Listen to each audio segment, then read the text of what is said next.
عندنا هنا في مصر دلوقتي 4 خطوط انتاج. الناس دي متعاقده مع اكبر مصنع ساعات تأمين بيرمر بإتش ماير بساعه كيلومتريه، واخد تصنيف من احسن 10 ساعات في العالم. الساعه ده اهي، انا دلوقتي ماليش مجنون عشان اروح اشتري ساعه بمبلغ وقدره. لما التليفون في ساعه ممكن ابص في التليفون دلوقتي اشوف الساعه. لا، الساعه ده اهي انا هشتريها مره واحده بس وهستفيد من وراها مدى الحياه بعد كده. بقول لك ازاي دلوقتي واحنا قاعدين دلوقتي هندخل نشتري الساعه. تصنع ساعه باسمك بكود سري كده بسيريال نمبر واخده تصنيف، وفي نفس الوقت الساعه ده هتوصلك لحد البيت وهتدخلك وكاله في الشركه.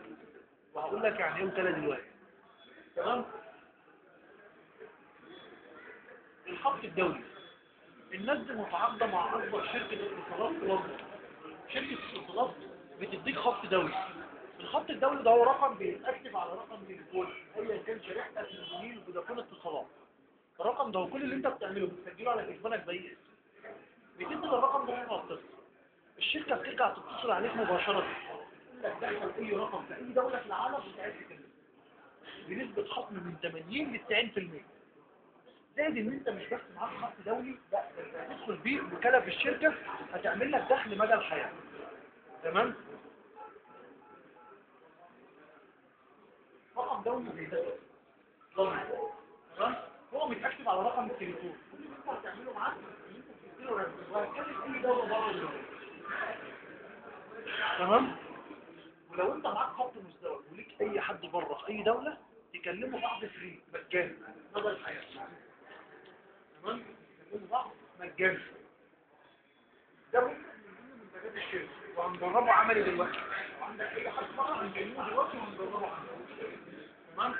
طيب لو احنا رحنا قضينا اسبوع دلوقتي في شرم الشيخ، في الغردقه، في راس البر، اي منتجع سياحي، بس هنبقى في احسن مكان، فندق اكبر فندق سياحي في مصر، ممكن ندفع قد ايه؟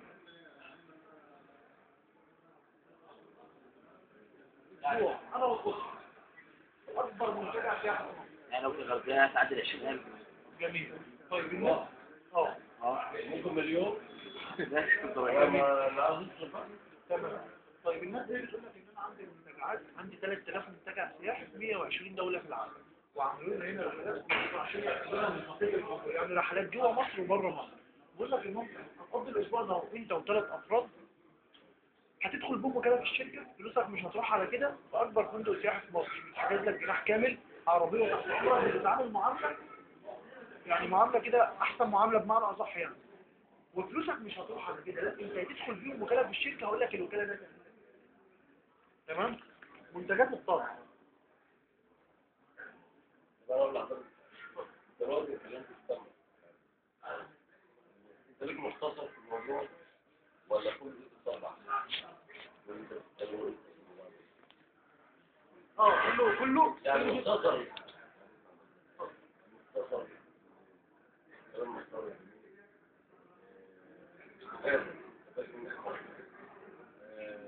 انا بتكلم كل واحد يعني مثلا له شغلانه معينه، كل واحد بيقوي عمل معين. ليش تقول انت العمل ده عشان كان اقدر اجدد الكلام كان من المصيبه والمنطق ممكن درس كده. طيب نكمل. الشركه بتقول لك انت بمجرد ما اشتريت منتج خلاص بقيت وكيل مستقل في الشركه. الشركه دي بقى منتجات منتجاتها ساعات، رحلات، خط دولي، منتج طاقه. اقول لك على منتج طاقه. حاجه ثانيه في بقى خطوط انتاج ده مثلا واحد زي نجيب صوره مش هيدخل زي مثلا في بيت زي ده، كل واحد بيدخل على حسب المنتج اللي واحد بيدخل بيه كام منتج. ده جيت عند اهم حاجه في الموضوع والتخرج منه. هي دي الفكره، يعني انت جيت عند اهم حاجه، الخطوه اللي فيها البيزنس كله. طب نكمل انت هتختار حاجه. طب لو جيت لك بس من الالف للياء عشان بس يبقى تدريجي. هو كل اللي باقي تقريبا 5 دقايق بس، ال5 دقايق دول هم البيزنس. مش فاهم. لا لا دي الفكره عشان انا لو عندي فكره ثانيه ممكن اتكلم معاك فيها كتير. جميل. انا هعرض عليك او نص بعض. هعرض عليك الفكره. هسمع منك ايه البيزنس انت تقدر تعمل يعني ايه تنفذه معايا. ده انا اقول لك عليه دوت وانا مع حضرتك دلوقتي. بس هي دي الفكره بتاعتي. دي الرئيسي في البيزنس بتاعي. كم حضرتك ماشي تمام؟ كم عشان بس. طيب الشركه بتقول لك ان انت بمجرد ما خدت مني منتج انت اصبحت مدير مستقل في الشركه. بتكون الشركه في ارباحها. اول ما بتشتري منهم منتج كده وانت قاعد مكانك دلوقتي تدخل تشتري منهم منتج يفتحوا لك وكاله. تمام. داخل شاري منتج شاري منتج بفلوس. يفتح لك وكاله. اوريك الوكاله دي دلوقتي عامله ازاي. يعني مثلا خدت كمية جملة مثلا شرايح مثلا ولا ايه فئة معينة؟ هو منتج اللي انت بتشتريه. اه. منتج واحد اللي انت بتشتريه خلاص. طب اول ما بتشتري هي لحظه المنتج بس دوت، عشان حضرتك تكمل الكلام كله على اساس ان احنا نرسم الصوره وبعدها هنسال الاسئله. ايوه ماشي احنا مع حضرتك من الاول من عند الطاقه بس كمل من عند الطاقه بس عشان يبقى كل الكلام. منتجات الطاقه ظهر خليج ظهر الميه. الميه دي بمجرد ما بتشرب منها بتعمل تاثير لجزيئات الميه الثلاثيه جوه الجسم. الميه ده اهي دمجوها مع الازاز وصنعوا منها منتجات صحيه. حاجه كده لها اثر السحر اللي بيشرف عليها هنا في مصر دكتور ابراهيم الفقي. تمام. صنعوا منها حاجه اسمها كده ايه سلسله. بمجرد ما بتلبسها بتعمل لك عمليه اتزان كامل في الجسم. بتحميك من ذبذبات التليفون. تمام. بتساعد على ترتيب الجزيئات ده ايه. يعني بتعمل لك كده تنظيم لخلايا المخ. انا هعمل لك بها تجربه فعليه دلوقتي. تمام. يعني انا هعمل لك بالمنتج ده تجربه فعليه دلوقتي. لان انا مهما كلمتك عنه مش زي ما انت هتعمل بيه تجربه على نفسك دلوقتي. تمام. خلاص. الشركه بتقول لك هتشتري اي منتج من المنتجات دي هفتح لك وكاله. الوكاله ده اهي بيبقى شكلك كده في الموقع هوريها لك دلوقتي. لها 3 مميزات. اول حاجه ان هي مدى الحياه. الشركه ما بتجيش بعد سنه تقول لك تعالى جدد وكالتك. لا الوكاله ديت معاك مدى الحياه. تأمين. تأمين ازاي؟ لا مفيش اي تأمين ولا اي حاجه. تمام. انت بقى الوكاله دي معاك مدى الحياه وانا هجيب لك دلوقتي ممكن تدي الوكالة لأكثر من 100. لا 2. اي واحد حضرتك لا انت حضرتك اي واحد بيشتري المنتج لا هو بيحسب ان هو ده توكيل مثلا او حاجه. لا هو مش حضرتك هو منتج اللي انا فهمته دلوقتي ان هو منتج بس انك بتشتريه بمجرد ان يبقى لك اسم في الشركه ان انت اشتريت منتج. عندي كده وقفت مش مطلوب منك حاجه ثانيه. انا عاوز افهم بقى اللي بعد كده دي ايه. جميل. انا بقول ان الوكاله دي مدى الحياه. مفيش بعد سنه تقول لك انت خدت مني مبلغ مش عارف ايه. لا انا بديت لحد يوم الثلاث اللي فات 104,000 جنيه. وهوريك كل حاجه على بعض بقى من البيزنس اللي انا بكلمك فيه. تمام. وبرضه مش هيبقى كلام على ورق. تاني حاجه بتورط. الشركه بتطلب منك اسم وريث. واحنا معانا ورثه شرعيين معانا في المكان دلوقتي. طبعا انت عارفهم. تمام. تالت حاجه انترناشونال عالميه. بمعنى انت دخلت النهارده فجالك سفرات سعوديه البيزنس معاك. جالك سفراء ايطالي البيزنس معاك. وطبعا البنا ما شاء الله دلوقتي كل اللي في ايطاليا موجودين في البيزنس ده دلوقتي. لان البنا فيها حرب في البيزنس ده. الوزاره بالاستثمار العربي اللي ماسك لجنه في البنا والسعودي والناس دي كلها. الاستاذ العثمان ده عنده يعتبر اكبر ماركت في البنا في البيزنس ده. تمام. طيب انا دلوقتي اخدت الوكاله. بس انا هنا عايز اسال سؤال بقى. وليكن حد انت عارف انا مش هخلص حاجه. طب شفت حاجة؟ كم واحد في الاشخاص دي بتتمنى له الخير؟ وانا عايزك تتمنى الخير للناس كلها. سؤال بقى كم واحد في علاقاتك دي بيثق فيك بنسبه 100% وعارف ان انت مش هتضره لدرجه لو قلت له تعالى ادخل معاه شريك في اي مشروع هيدخل معاه. جميل. في البيزنس بتاعنا ده انت مش محتاج غير 2 شركاء معاك. 2 شركاء. بمجرد ما الاثنين دخلوا معاك انت خلاص عضو ناشط في الشركه. خطه عمولاتك بدات حتى لو النهارده لو الاثنين دول لو انت دخلت والاثنين دول دخلوا معاك النهارده. الشغل هنا اسبوعي من الجمعه للجمعه. تعرف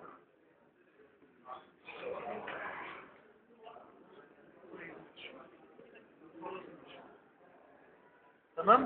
الشغل على الموقع ده هنا من الجمعه للجمعه. يوم الثلاث الفلوس بتنزل الساعة 12. يوم الثلاث الفلوس بتنزل الساعة 12. وهقول لك ازاي دلوقتي. تمام؟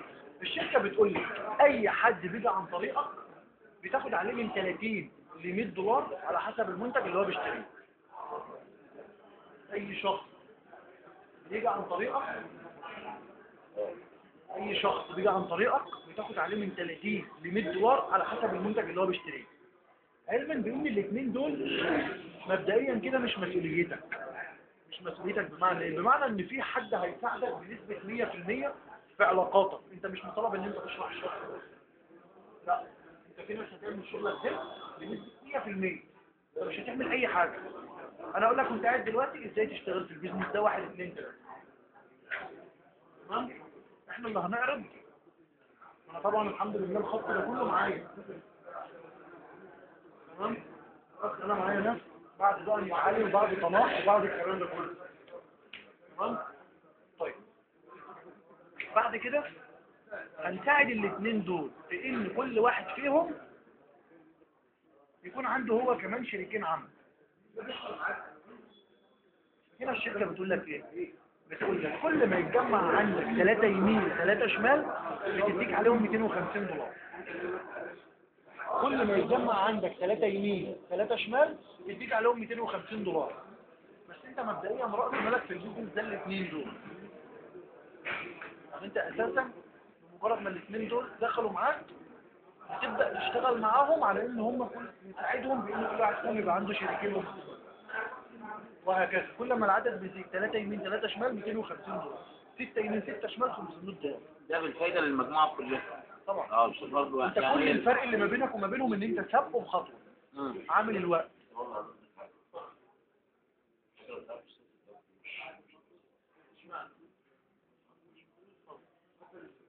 دلوقتي انت ربطت واحد فضل في البداية طلعت شجرة وطلعت شجرة.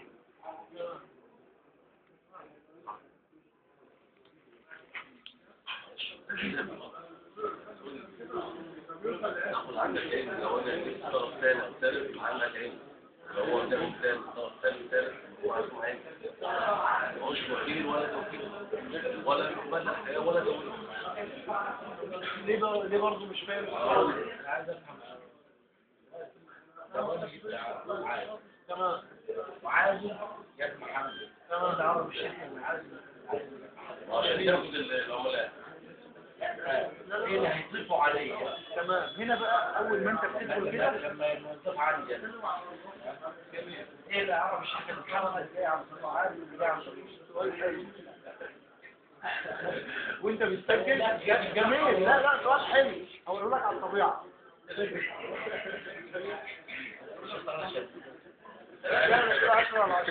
هنا بقى الشركه بتسال السؤال دوت بالنسبه للسؤال الحلو ده. الشركه بتسال بتقول لك اول سؤال الشركه بتساله لك وانت بتسجل.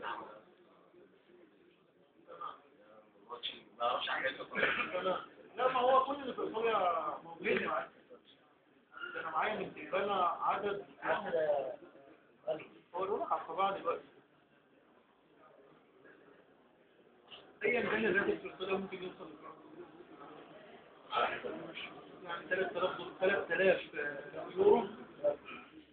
3000 كده ممكن يوصل كده. لو عندك مصلحه طب لو انا رايح اشتغل وشغل بقى يعني مثلا راجل موظف مثلا جميل. لو انت كنت بتشتغل في الشهر يتروح لا عشان كده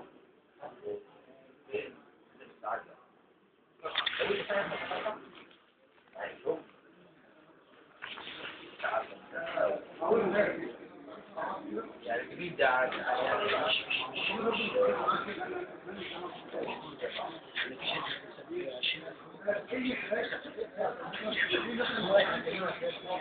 فلوس طبيعي في اي مكان، مش في مصر برضه يعني بروح نشتغل 500 عشان بال.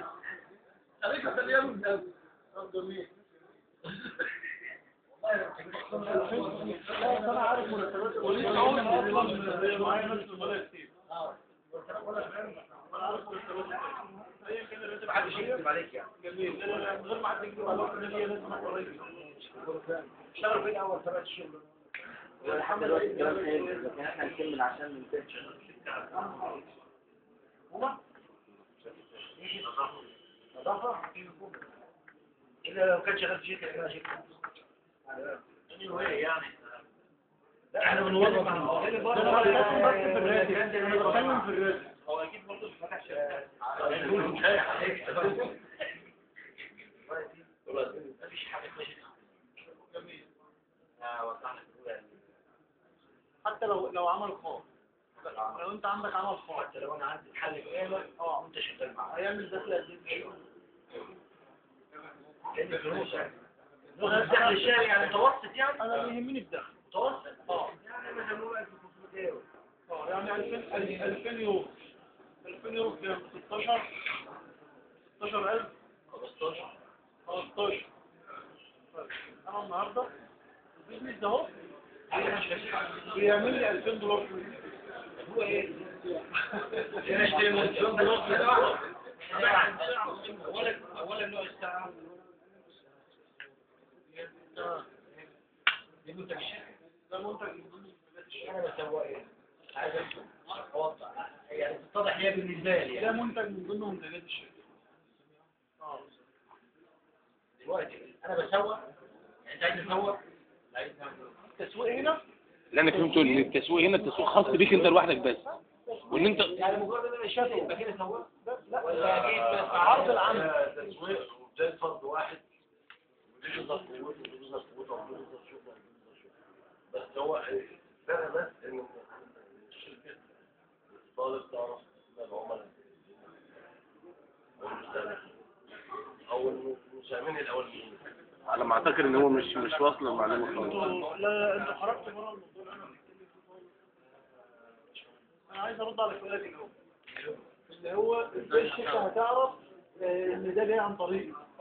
لانه انت بتسجل اول سؤال الشركه بتساله لك وانت بتسجل انت جاي عن طريقي. ماشي برافو عليك. عرفت كده من خلال كده لو سأل محمد مين اللي جابك عادي مين يعرف هو اوتوماتيك من انت نفسه. بقى هتدخل عندك كده اهو هو بكل علاقاته اللي هيجيب لك تحت هتشوفهم كلهم. وانت بكل علاقاتك برضه تحت اللي جابك يعني الشخص اللي جابك. طب انا عايز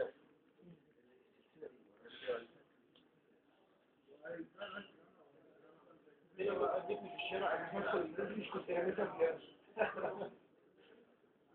ايه الصراحه ده نفس المنتج اللي انت واخده انت واخد ايه ودي؟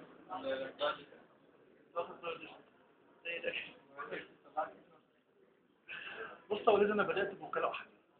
انا عندي 7 وكالات في الشركه دي دلوقتي وعشت كلها معاهم. كان حلم من احلامي ان البيزنس ده ينزل في البلد.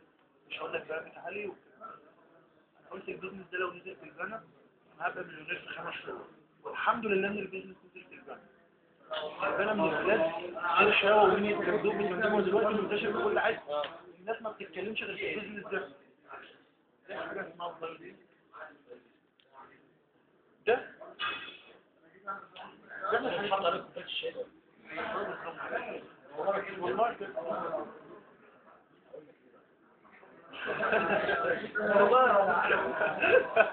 ماشي.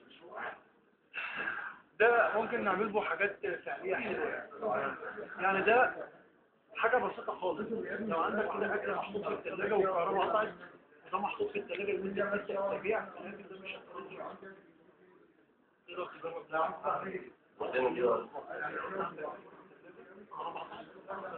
محطوط البوازيك كده في الثلاجه كده حاجه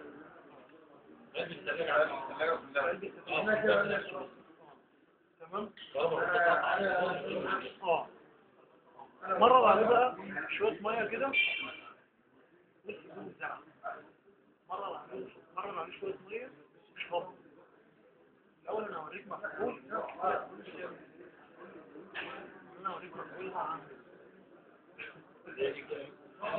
شفت دي اللي هي الصابون اللي بتوضع نفس الصابون دي من أكبر دكاترة في العالم. باين لك ولا انت بتشرب سجاير صح؟ لازم السيجاره كده ايه؟ انت عارف احنا عاملين ازاي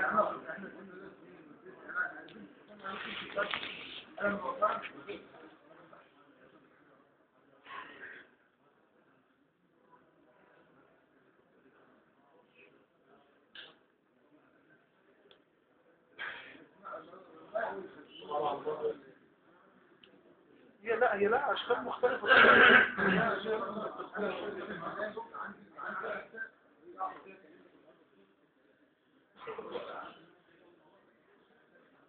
شوفوا حاجه انا عايز اشوف الفرق ملاك هروين وبص حاجه.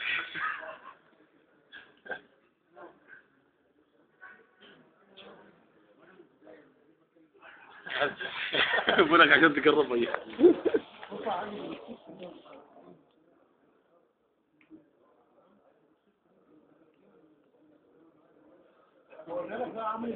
انت من اول نفس اتصلت حاجه ولا ايه؟ في فرق يعني ولا ايه؟ ما فيش اي حاجه.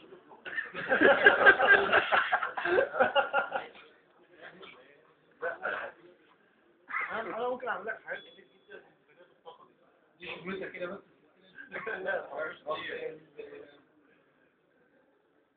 العلبه كلها. خلصت العلبه دي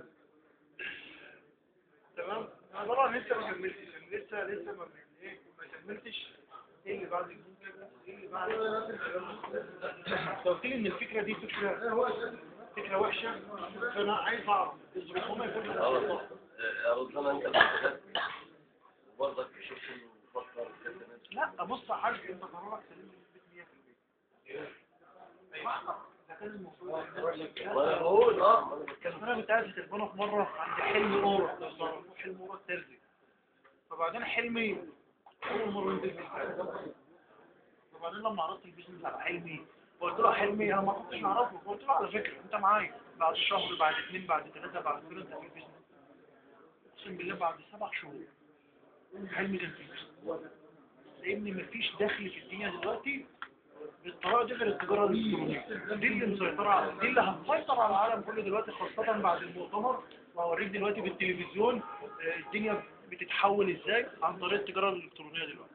دي اللي العالم كله يشتغل فيها في الفتره دي، لان ده زمن الالكترونيات، ده زمن التجاره. كل الناس عارف بتسوق عن طريق الانترنت دلوقتي. المنظفات، عارف المنظفات البريل والصابون والمش عارف ايه والكلام ده، عارف بتسوق دلوقتي كده. فكره البيع المباشر خلاص كل الشركات هتشتغل بها. احنا مش هنخترع حاجه جديده، بس هي ايه لسه جديده. طب كم حضرتك بس الموضوع الاساسي يبقى احنا وصلنا للنهايه يعني. 3 يمين 3 شمال $250. كل ما يتجمع تحت عن طريق الناس اللي فوقك، انت فوقك ناس عمر 13 سنه. هوريك دلوقتي صور مختلفه منهم هنا في المنصوره وفي البنا وهنا وهنا وهنا، هوريهم لك على الطبيعه. تمام. انا دلوقتي هديك اسوأ الاحتمالات في البيزنس ده. انت دخلت واشتريت المنتج وبتاخد الاثنين القرار. يعني انا لما جيت اخد القرار لاخواتي ما رحتش قعدت اشرح لهم كده بالورقه والقلم، لا انتوا داخلين معايا مشروع كل واحد جايب فلوس. ليه؟ اصل انا اخويا مش فاضي، انا اول حد عندي في العيله. تمام. طيب انت تقدر تاخد القرار الاثنين في قد ايه؟ بعد اقتناعك، بعد ما انت اقتنعت بالبيزنس تقدر تاخد القرار الاثنين في قد ايه؟ اسبوع. لا شهر كامل 30 يوم.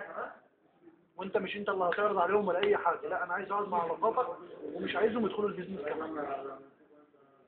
تمام.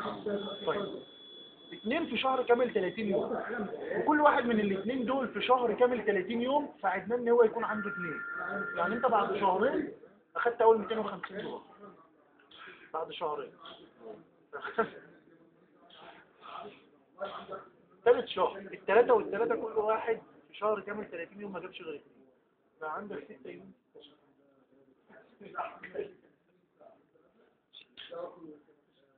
مركز. هي السيجاره قبل ما تقعد، هي السيجاره دي اللي 6 يمين 6 شمال $500.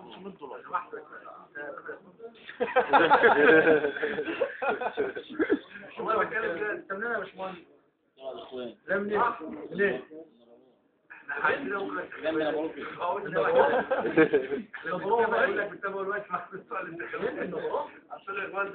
جنبنا بروفي. عارف كده؟ اشمعنى يعني؟ وين ده؟ ايوه ده بعد شويه. لا مش بالجبل.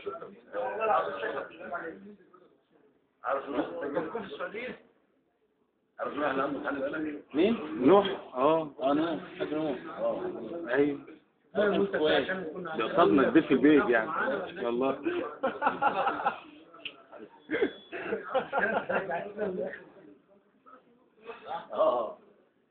تمام. الموضوع لما يجي يقول لك البيت هتفتكره يعني انت ايه شويه كده يعني بعد ما تخرج من هنا عشان نشتري ولا نقوم. لا احنا عاوزين نعرف الموضوع عشان نعرف نكرر. طب ماشي ماشي زي ما حضرتك ماشي عشان جميل.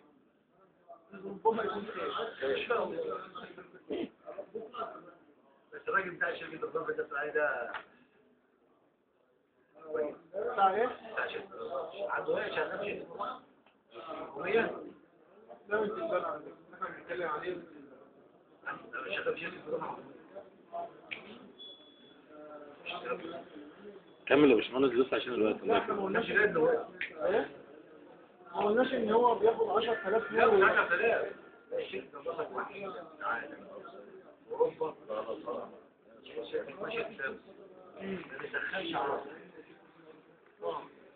الانتباه عالية جدا تمام. ما شغالش على العرب هو واحد بالك كم سنه في البلد؟ لا قالوا 23 سنة انا بكلمك على كلام ما اعرفش هو ليه عشان انا بقول لك ده بقاله 23 سنه. ده برضه بنخرج عن الموضوع يا جماعة. احنا من بعيد احنا بس بعد ما نروح بعد ما نروح كتير. الموضوع على فكره ولا مش موضوع عامه يعني. جميل. زائد ان في مؤتمر او حاجه كده بتتعمل عندنا هنا كل جمعه في قاعه دكتور محمد غنيم في نادي الحوار. جميل. يعني احنا كل جمعه لنا مؤتمر بيتعمل هنا في نادي الحوار في قاعه الدكتور محمد غنيم بعد الصلاه الساعه 4. تمام. هتيجي طبعا هتشوف المجاوره كلها في البيزنس اللي احنا بنتكلم فيه ده كل الفئات. الطلب الدكتور عمرو غنيم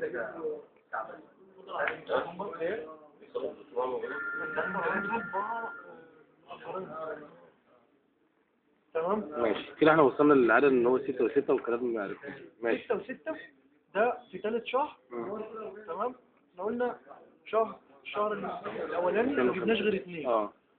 تاني شهر كل واحد في الاثنين جاب 2 يعني انت بعد شهرين عملت اول 250 دولار. طب الشهر الثالث الثلاثه والثلاثه كل واحد في شهر كامل 30 يوم ما جابش غير 2 بقى عندك 6 يمين 6 شمال تاخد عليهم 500 دولار. الشهر الرابع الستة والستة كل واحد في شهر كامل 30 يوم ما جابش غير 2 بقى عندك 12 يمين 12 شمال هتاخد عليهم 1000 دولار. الشهر طب هو سؤال حضرتك برضه كنت انا باخد ال 1000 دولار في المجموعه كلها اللي قبلي واخد طبعا اكتر من كده. نفس القصه. جميل الفلوس دي كلها. جميل. الشركه بتكسب ايه عشان تدي للناس الفلوس دي كلها؟ يعني انا اللي هنا بتقول لك 3 يمين 3 شمال 250 دولار صح؟ ده 250 دولار لكل واحد. يعني اللي قبلي 500 واللي قبلي 1000 واللي اقل من عشان احسبها لك انت بالنسبه لك اهو الشركه بتقول لك 3 يمين 3 شمال هتديك 250 دولار. طب تعالى نحسب كده لو كل واحد شاري منتج ب 4000 جنيه الاربعه في 6 ب 24000 جنيه اديتك منهم 250 دولار صح؟ يعني 1000 ونص فتفوته صح؟ طيب هي بتقول لك 6 يمين 6 شمال هتديك 500 دولار. طب لو كل واحد شاري منتج ب 4000 جنيه 6 و6 12 الاربعه مش انا اللي لوحدي اللي باخد. ما انا عارف. تحت اللي بياخد برضه بياخد جزء. القاعده بتاعتك انت 3 يمين 3 شمال 250 دولار صح؟ 3 و3 6 الاربعه في 6 ب 24000 اديتك منهم 250 دولار. طب تعالى للناس اللي تحتك اهم ده اهو بقى عنده 3 يمين 3 شمال هياخد 250 دولار وده اهو بقى عنده 3 يمين 3 شمال هياخد 250 دولار. انت بالنسبه لك انت هتاخد 500 بس انت بقى عندك 6 يمين 6 شمال 6 و6 12 4 في 12 48 6 6 مليون تمام؟ دي انا باخد كده اسوأ الاحتمالات.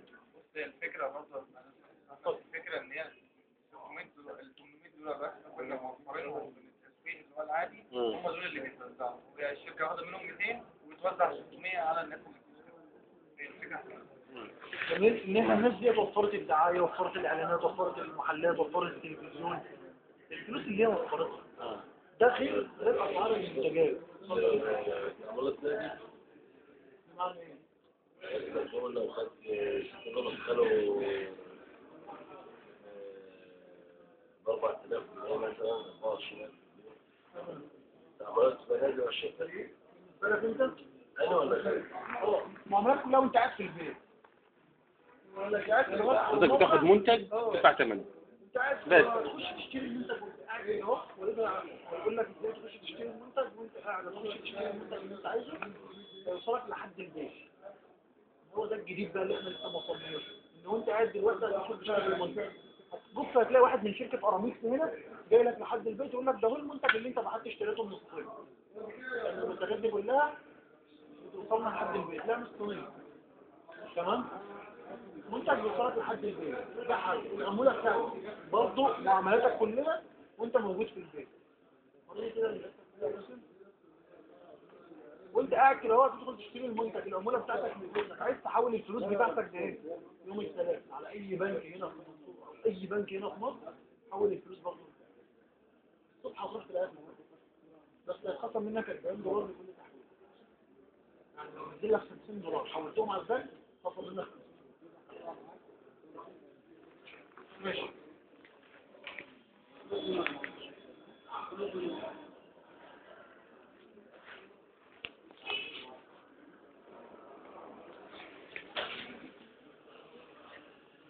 ده كده موقع الشركة، ده الموقع بتاع الشركة.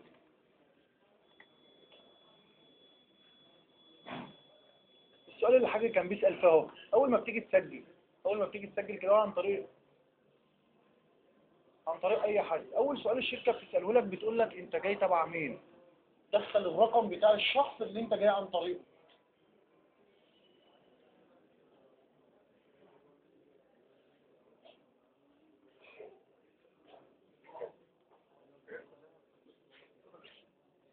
ماشي.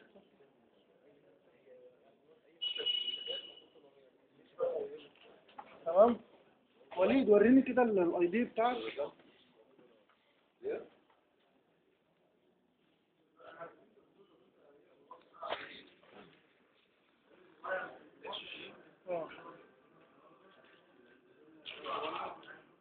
واحد 3 ساعات فاضي. 1 3 ساعات 4 9.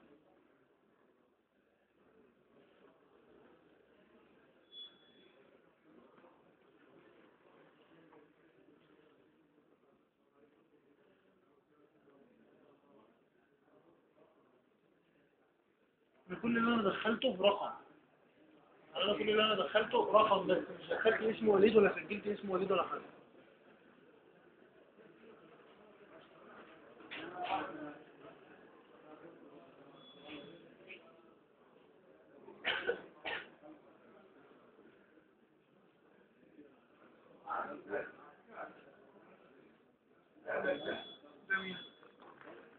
وليد كل اللي انا دخلته رقم.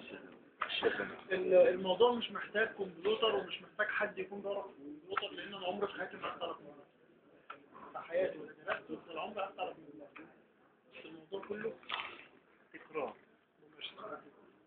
انا اول ما دخلت البيزنس من 8 شهور ونص كنت رايح لواحد كده اهو استشاري مكتوب بمستعمل، قلت له انا عايزك تعلمني ازاي ادخل على الموقع بتاعي وازاي احول الفلوس بتاعتي وازاي اشوف الناس اللي تحت، ماليش علاقه باي حاجه ثانيه بعد كده. تمام. انا هنا دخلت الرقم ظهر لك كده، قال لك ان ده الشخص اللي انت هتنزل تحته، وراك ان ده الشخص اللي انت هتنزل تحته. تمام. طيب عايز ادخل على موقع الشركه، الموقع دوت مش موقع لف ودوران، ده كل الهدف منه شغل بس، مفيش اي حد يعرف يدخل عليه، لان الشركه اللي بتحمل الموقع ده مايكروسوفت، اكبر شركه برمجيات في العالم. تمام. طيب هنا بيقول لك دخل الاي دي والباسورد بتوعك عشان تدخل على الوكالة بتاعتك.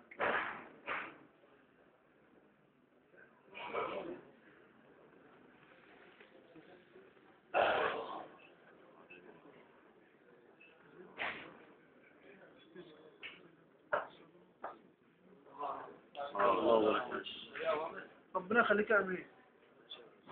ماشي يا امين. ما شاء الله بارك.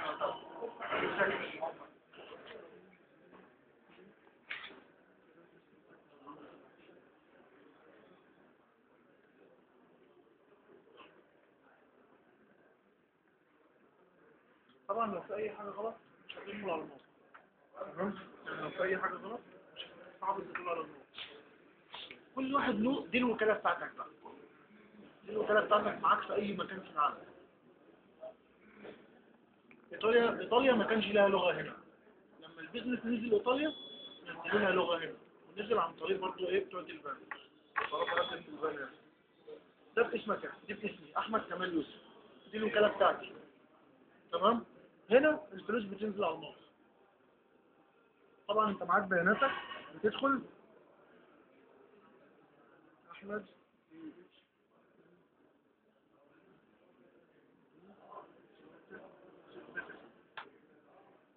يوم الثلاث الساعة 12 بتدخل، بتبقى عارف بتنزل لك فلوس ايه. بتدخل يوم الثلاث بتشوف الفلوس اللي نازله لك، بيظهرها لك، بيظهر لك الفلوس اللي نازله لك. في طريقة كده للتحويل. انت شفت كارت الشحن؟ انت بتروح تجيب كارت الشحن، بتخدشه، دخل الرقم يديك 10 جنيه بالظبط كده. ده نفس الوضع.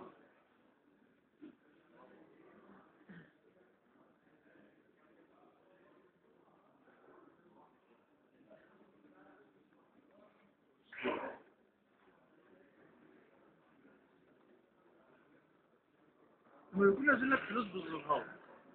جميل. كل اللي انت بتعمله بتقف على الفلوس ده اهي، وتضغط عليه.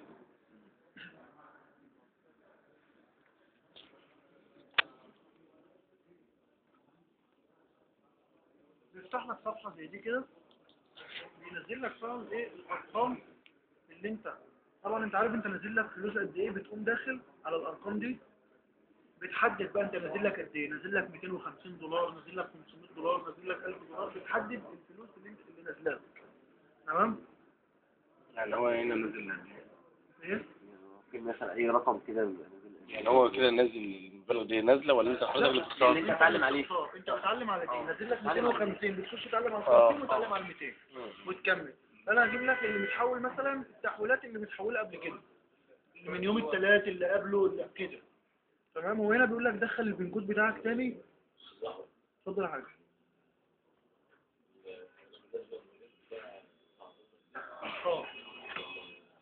ما يناسبكش.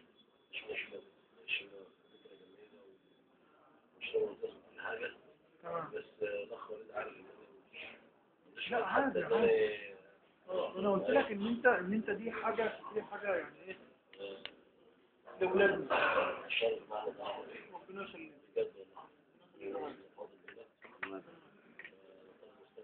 ربنا يخليك. مش حاجه.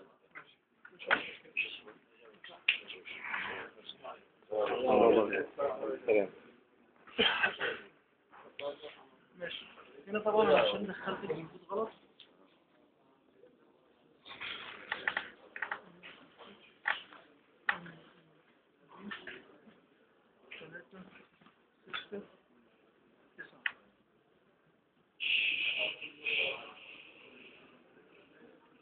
التحويلات اللي هي متحولة التلات والتلات اللي قبله ومش عارف ايه كده، بيظهر لك الفلوس عن طريق ارقام. بتدخل مثلا على التحويل، على الايه، اول ما انت من التلات بتحول بيقوم جايب لك دي. بتخش بقى دي الفلوس اللي متحولة اهي. دي مثلا 1000 دولار. 1000 دولار بينزلها لك 500 ده. بتاخد الارقام ده، بتاخد الارقام دي. ايوه. بتعمل بالارقام دي ايه؟ انت لما تكون بقى داخل تشتري منتج، انت محتاج منتج من الشركة، هتخش على المنتجات اهي. انت هنقفل دي مثلا كده. هات الكورس. اهي ده منتجات الشركة. دي منتجات الشركة. جميل.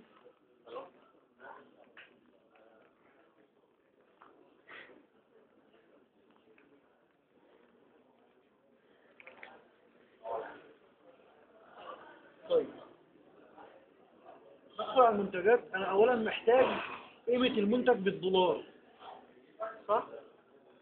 دي منتجات الطاقة يعني.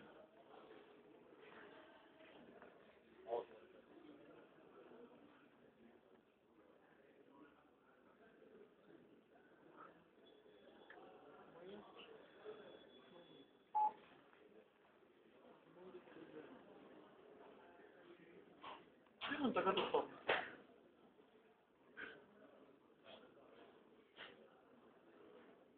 تدخل بتشوف اي منتج يناسبك، ضربة وديسك. دي طبعا الشبندل اللي هي السلسلة. تمام. انت داخل تشتري اي منتج، وانت قاعد دلوقتي بتدخل تشتري المنتج، انا نزل لي $1000. انت محتاج فلوس المنتج ده عشان تشتريه. بتدخل تضغط عليه، بيقول لك دخل الايقار، دخل الارقام اللي هي ايه اللي انت هتشتري بها. انا باخد الفلوس مثلا منك، او وليد بياخد الفلوس منك وبشتري لك بالايقاردات.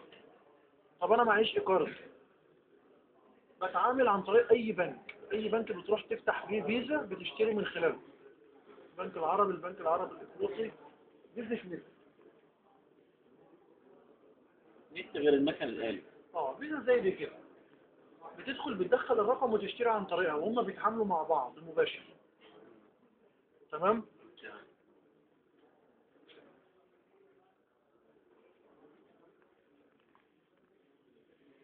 دي طبعا حاجة من ضمن المنتجات. في منتجات طبعا تانية.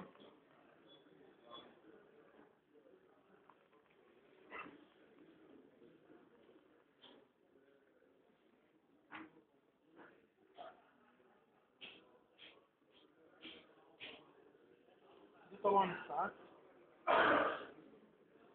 الساعات دي لها خطوط انتاج. خط الانتاج دوت بيقف بمعنى ان هو بيصنع وليكن 100 ساعة 100 ساعة في العالم، يغير المنتج تاني. يعني حتى المنتج بيزيد بعد كده. يعني هي اساسا ما لهمش توكيل هنا في مصر، ومفيش، ما تعرفش تجيب الساعات دي غير من الشركة دي.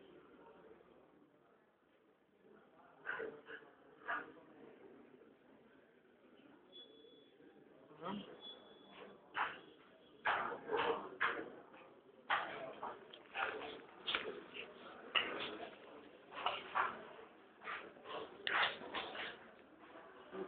رحلات.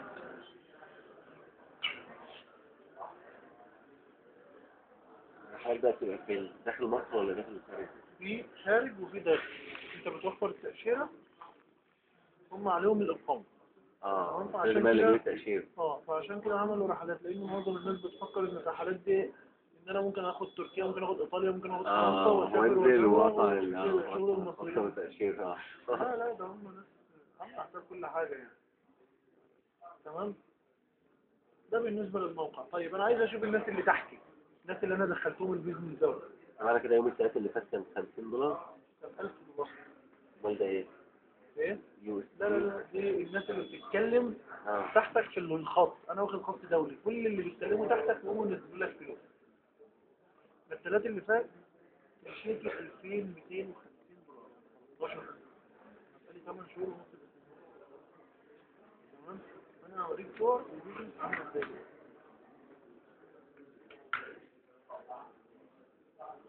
والغلبان ده فاكر انه عادي يخبي بقى شايف. لا ده أنا عايز دلوقتي تعمل إيه؟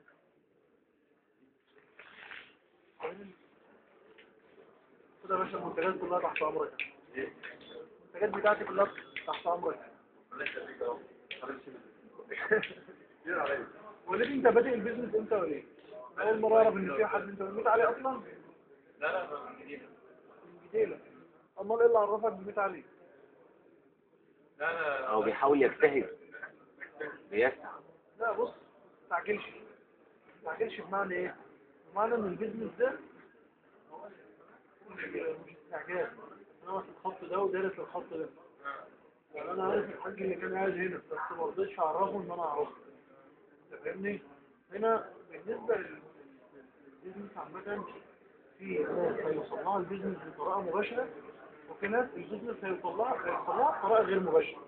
هي هتستنى لما البيزنس حد من ولاده هو اللي هو اللي هيفهمه. لان البيزنس بيزنس ممكن يكون غريب ايه، غريب شويه.